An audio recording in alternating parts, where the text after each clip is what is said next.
Hi everyone, I'm Nadine and I'd like to show you today how to make sourdough waffles with freshly milled spelt. If you haven't baked with spelt flour before, you may have heard people say that it's hard to work with because the dough tends to break. And yes, that's the case with some baked goods, but with sourdough waffles it's not a problem at all.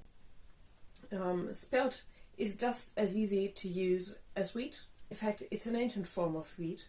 So don't be intimidated by spelt being an ancient grain, because it really works just like wheat, at least in this case.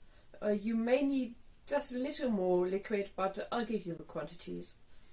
And also, you've probably made regular waffles before, so you know the degree of runniness that the batter should have, and you just reproduce that. So please don't be over exact with measuring. Just stir it with a spoon and see how it feels. As far as taste is concerned, spelt is also similar to wheat, but it's sweeter. Whole grain wheat can be a little bitter or something. Sometimes kids don't like it, but you won't have that problem with spelt. At least I'd be very surprised if you did. This is also a quick recipe. There's not much fuss in the morning. You simply prepare the batter in the evening, and in the morning all you have to do is bake the waffles. So let's get started. First I mill some spelt. I don't sift it afterwards, but you could if you wanted to. And of course you can use store-bought just as well. I take 2 tablespoons of sourdough starter. Mine's rye starter, but it doesn't really matter. If you have starter that's made with all-purpose flour, that's gonna work too. To the starter I add 2.5 cups of milk. For non-Americans that's 500 milliliters roughly, or 1 British pound. As I said, you don't have to be over exact with measuring. I use 4 cups of flour initially, and then later add just a little more if I feel that the batter is too runny. Add sugar to your taste. I take 1 cup of raw cane sugar, but you may like it a little sweeter, so just add some more. And of course you could also add a little vanilla extract or cinnamon, or even both.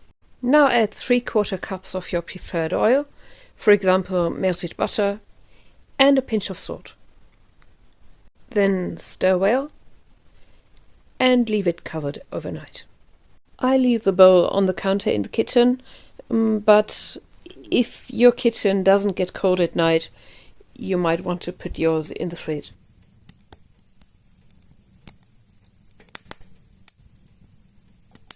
In the morning you will see that the sourdough bacteria have been doing their work, and the dough is risen a little bit, but not as much as you might expect if you're used to working with all-purpose flour. Now all you need to do is grease your waffle iron, for which I use a little bit of butter, and just bake your waffles the way you always do.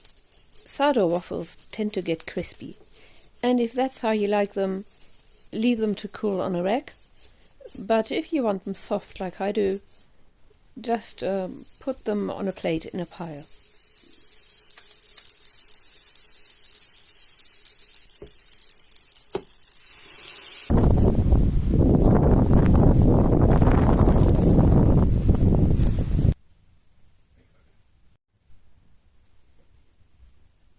This recipe should give you about 16 waffles, which is more than enough for a family of 5 to have as a breakfast.